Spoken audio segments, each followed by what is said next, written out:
Hello and welcome back to another solo episode of the Uneducated PT podcast with me, your host Carl O'Rourke. So today we're going to talk a little bit about um, cognitive reframes and cognitive distortions, and we're going to just talk about what it is that prevents people from achieving their weight loss goals or achieving their health and fitness goals. And when I started off my PT career, for me it was all about, calories and macros and protein and push ups and going for a run and getting into the gym and progressive overload and, pushing yourself hard and wanting it bad enough and, having willpower and all these things. And if you did them things, you would be successful. And people who didn't do them things weren't successful.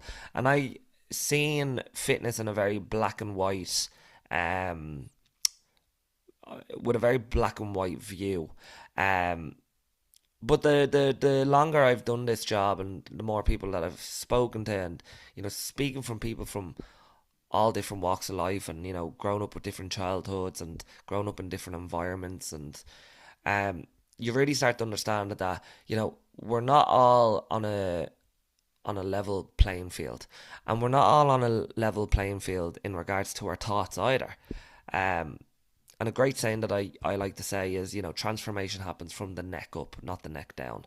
And the biggest barrier to people's success usually isn't, what protein they should have or what protein shake they should have, or, should they have their breakfast at 8 a.m. or 10 a.m. or should they have vegetables or should they have fruit, or like, people know what to do in that sense. That's not what prevents them from doing the thing.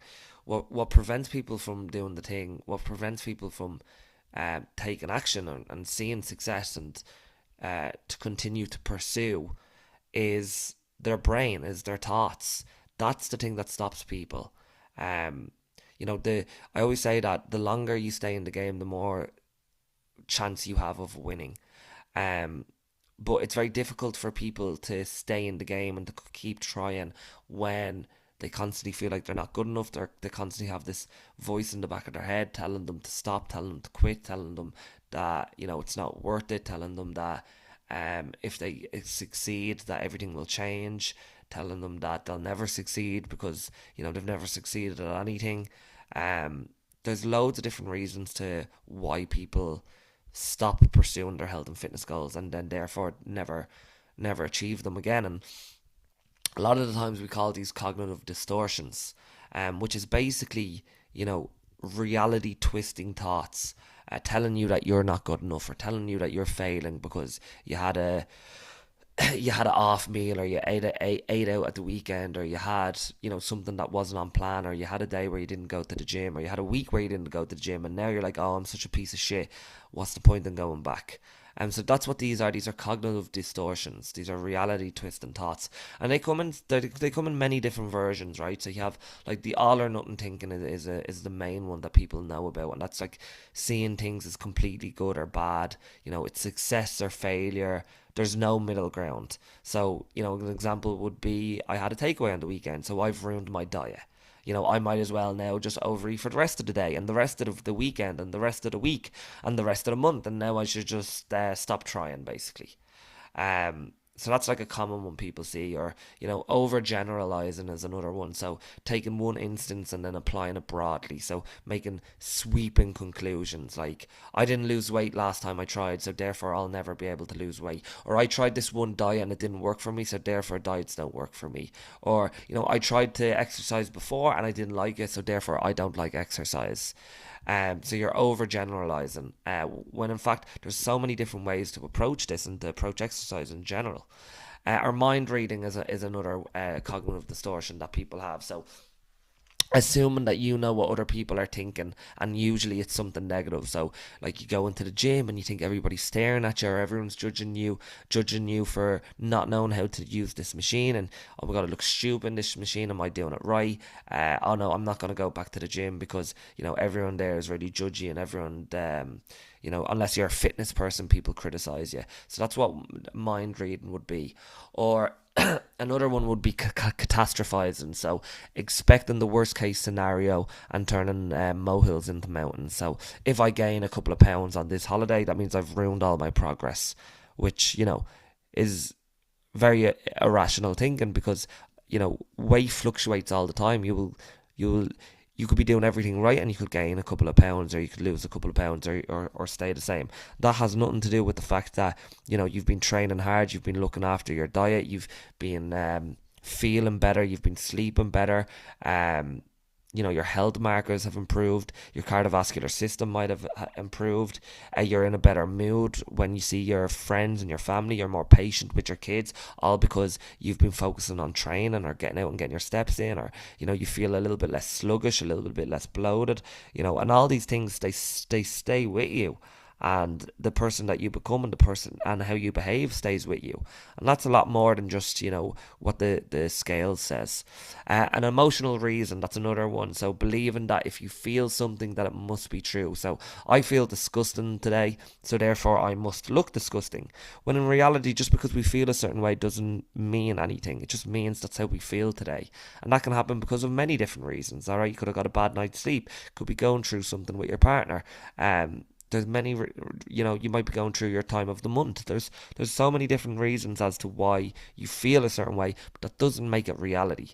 um Labeling is another one. So attaching a fixed and negative label to yourself based on a behavior. So I overate on the weekend, therefore I'm a pig. I'm a pig because I overate. I'm a pig because I ate more than I usually would. Labeling yourself. I've no willpower. Labeling yourself. I'm lazy. I didn't go to the gym today. I'm lazy. When in reality, this is a normal behavior to happen. You're not always going to be able to train. You're not always going to eat the meals that you've decided that you're going to eat. Food is in abundance, and sometimes we do overeat, and that's okay. You're allowed to overeat. And it doesn't say anything about your moral value as a person because you overeat.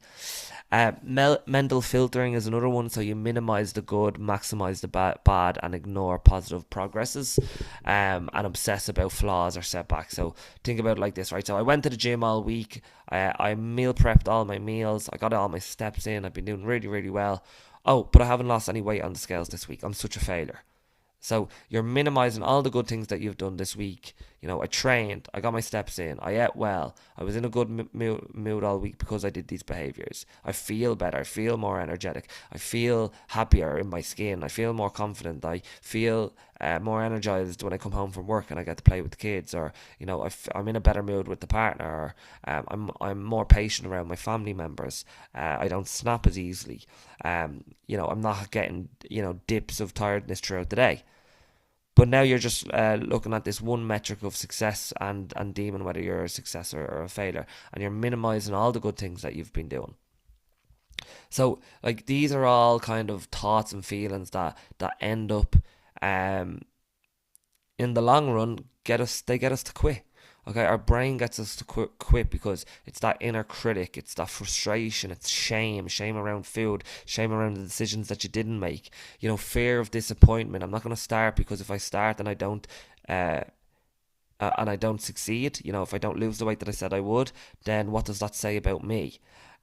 Self doubt, excessive negativity, all these things play a role in how long you're gonna pursue this goal that you have. And it can be really, really difficult to stick at it when you have this constant negative chatter in your brain telling you to quit, telling you to stop, telling you that you're not good enough, making the journey harder than it needs to be. And that's why when we talk about self-compassion, self-compassion isn't this kind of woo-woo thing where it's like, oh, if I'm nice to myself, then I won't work hard. If I'm too easy on myself, then I won't achieve that thing. That's It's a fallacy. It's a false sense of control that you have. If being a dickhead to yourself had worked, it would have worked by now, but it hasn't. You're still in the same situation, because of the thoughts that you have been letting fester. And the role of your coach or the role of your community is to, because we all have these blind spots. I'm saying this now, but I have these cognitive thoughts all the time as well, these cognitive distortions all the time as well, maybe in different areas of my life. but I do have them, and then we all have them. We all have blind spots, and that's why it's the role of your coach or the role of your community to stop you from quitting on yourself when your mind starts twisting these thoughts, which it will. Trust me, it will. And there's this great quote where I don't, it's unknown. I don't know who said it, but it's a distorted mind sees danger where there is none, failure where there is progress, and unworthiness where there is humanity. Clarity begins when we question the noise. And that's what we need to do. We need to question the noise of, am I really a failure? Or have I just not achieved what I wanted yet? Am I really lazy? Or just am I having a couple of hard weeks where, I need to listen to my body and rest? Do I really have no willpower? Or am I just using food to meet unmet needs, whether that's grief, whether that's loss, whether that's loneliness, disconnection, um burnout. you know Maybe I've been working all week and I haven't had a minute to myself, and the only little bit of joy that I'm going to get out of this day is this pizza that I'm going to order. And how does that make you a bad person? So we have to understand that it's these thoughts about ourselves that are going to prevent us from achieving the goal that we want to achieve. And the temptation to quit will always be greatest right before we're about to succeed. What is that thing? It's like you're going to have a breakdown before you have a breakthrough. And that's why we need to make sure that we keep you on track and keep your thoughts on track when pursuing weight loss or when pursuing health and fitness. So yeah, you might have went to the gym this week and you might have changed your eating behaviours and you might not have seen any changes on the scale. And that does not make you a failure. Alright? So you need to challenge them beliefs. Like, are you really failing? Like, is this really true? What are you not looking at? What are we missing? And would this hold up under examination? And usually it wouldn't. But when we let these thoughts ruminate in our head and we don't look at other different metrics of success, like you feeling healthier, you having more energy, or you becoming more aware of your habits, or you surrounding yourself in a positive community that you weren't doing before, or you're improving your mindset, or you're challenging your beliefs, or you're challenging yourself, you're doing things that you wouldn't have done before, you're getting out of your comfort zone, you're getting into the gym, which used to scare you. So like, these are all things that show that you are succeeding and you are moving forward. If you only give yourself a fair fight in this, in this conversation that you're having with yourself. And remember, we have a negativity bias. We have a negativity bias brain, and that worked really well for us. Back in the old days when we were getting chased by tigers and lions, and we needed to look for danger. We needed to be rooted in fear. We needed to protect ourselves. But that negativity bias doesn't do us much good when, the goal is weight loss, or the goal is to get into the gym, or the goal is to get fitter, and, we're telling ourselves all these terrible things to try and keep us safe. That's what our brain's doing, it's trying to protect us. But, you have to override them thoughts, because you don't need protection, you need growth in this moment of your life. So that's what cognitive restructuring is, or reframing. It's a technique that helps people change the way that they think, and it can help people feel differently about things that worry them or frustrate them, and that can obviously then affect your behavior, because if you feel better, if you feel better about something, if you're thinking about something in a different way, that kind of ignites energy for you to take action then. And there's this great quote that I love that says, "The real voyage of discovery consists not in seeing new landscapes, but in having new eyes." So it's not that we change anything other than how we see what we're doing. So an example of this would be like someone who says that I have nothing in my life. I have nothing. I have no kids. I have no partner. I have no house. I've no skills. I've no opportunities right now. I don't know anyone. I've no network of people. I have nothing. Well, then equally you have nothing to lose. You're starting at the very bottom. The only place to go from there is up. You don't have to worry about embarrassing yourself. Nobody knows who you are anyway. You can take risks because it isn't the risk. There is no risk because you have nothing anyway. So you have nothing to lose. You have only things to gain. And that is you reframing and then giving you the energy to start to pursue what you want to pursue.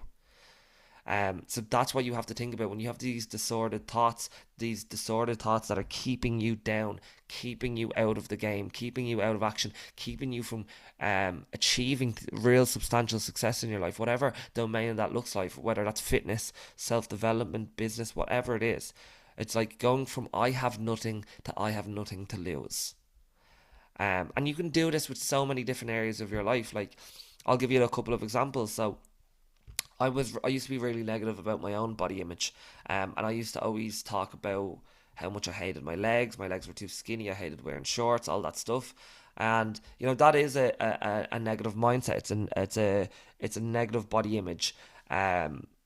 And I don't believe in like toxic positivity or just saying, "Oh, I love my body just as it is." Well, no, like there are parts of my body that I don't like, and it's okay to say that, and it's not about faking it or anything like that, but it's also about understanding that, well, while I'm not overly obsessed with how my legs look, all right. I can still appreciate that I have two working legs that have carried me through life, that have helped me to do so many great things that I love. Like, I love running, and I love how running makes me feel. Last year I ran a marathon through the Arctic Circle, and it was one of the best feelings in the world, one of the best things that I've accomplished, one thing that I really struggled to do, and I got through it. And I would have never had that feeling of accomplishment without my legs. So I can focus on functionality. I can focus on appreciating my legs for what they can do for me, even if I'm not completely content with how aesthetically they look. Um, and that's finding that middle ground, that balanced view, finding the grey in this black or white thinking. Um, or another disordered thought that I would used to have was like, all women are toxic, because I was in a relationship that was toxic and didn't work in the end. Um, and having that mindset that all women are toxic, that kind of, because you're having that mindset, that distorted thought, it actually prevents you from moving on with your life. Um, and what was really going on was, like, you're deeply hurt by a relationship, and your brain is trying to protect you from future pain. So it creates this rule where, like, if one person hurt me, then they all will. So therefore, I'm just going to stay away from women. But this is fear speaking, not true. So do you see how my brain is trying to protect me? It's the exact same thing with weight loss. It's like, oh, everyone in the gym judges me, so therefore I won't go to the gym because one person judged me. When in reality, not everyone will judge you, and a lot of people will want to bring you up and will want to help you. But this is your fear speaking, not the true.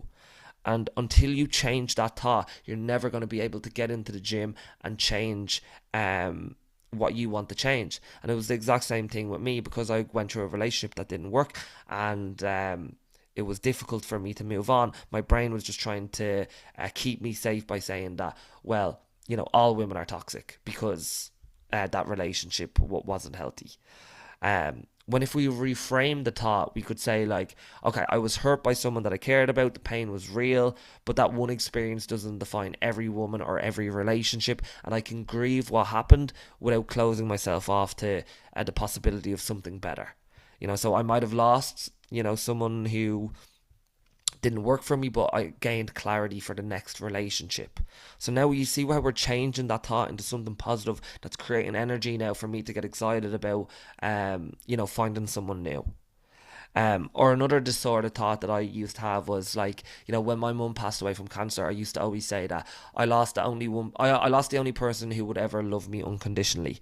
And to a degree that is true, because I think your mum is probably, or your parent is probably, the only one that will love you unconditionally. All other love is kind of conditional. But that is okay. Like, that is okay. And this is kind of emotional reasoning. So just because I feel alone, or I feel like I lost someone, it must mean that I'm unlovable or unworthy of unconditional love now.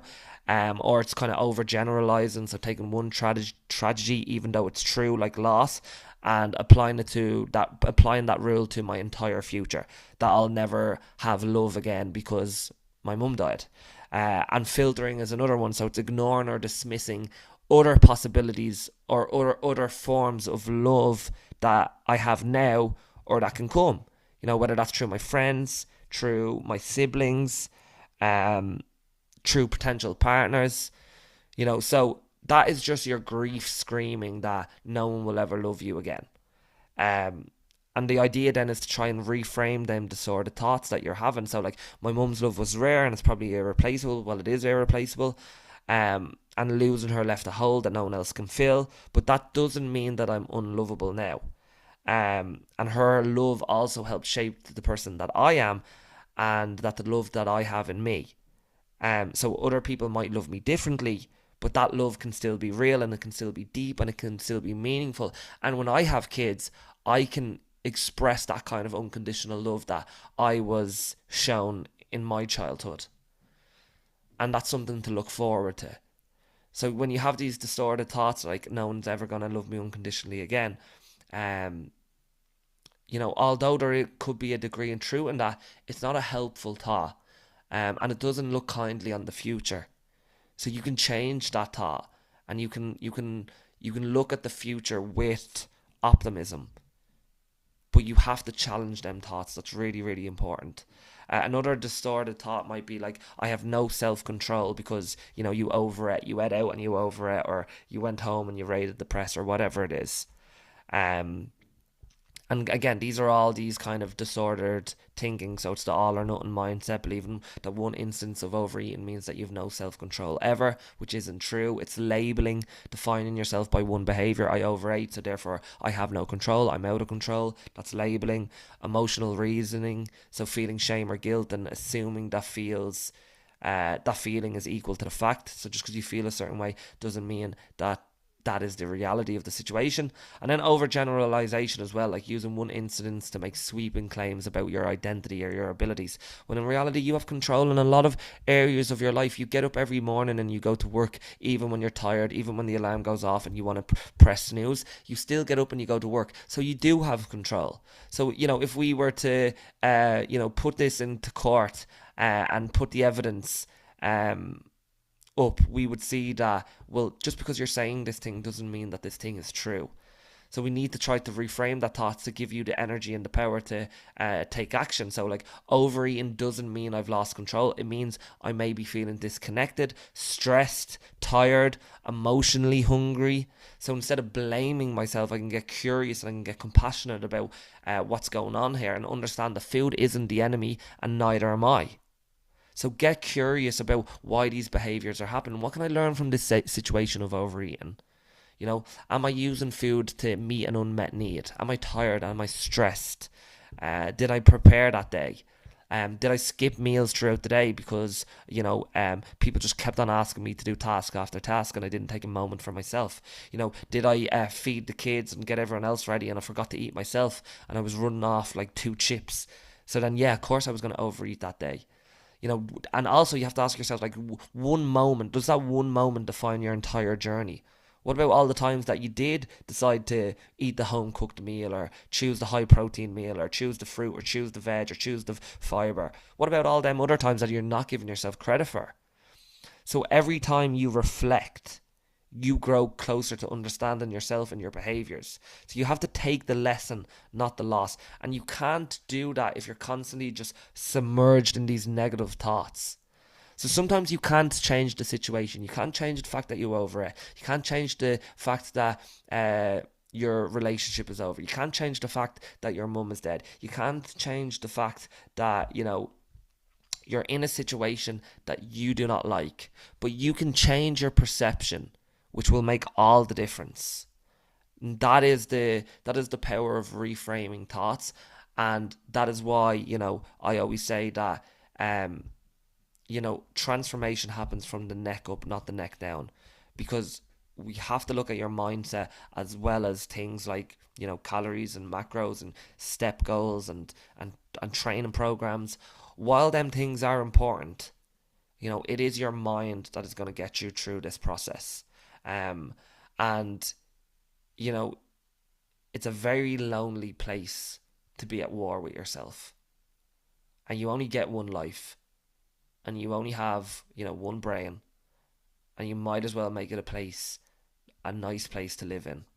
um and you'll never do that until you start challenging these thoughts. So I really recommend journaling for this. It's really helpful. Even listening to podcasts like this where you're challenging your own thoughts and listening to how these play out, it's really powerful. But give yourself a bit of grace, give yourself a bit of compassion, and I promise you will get further than you ever thought you could.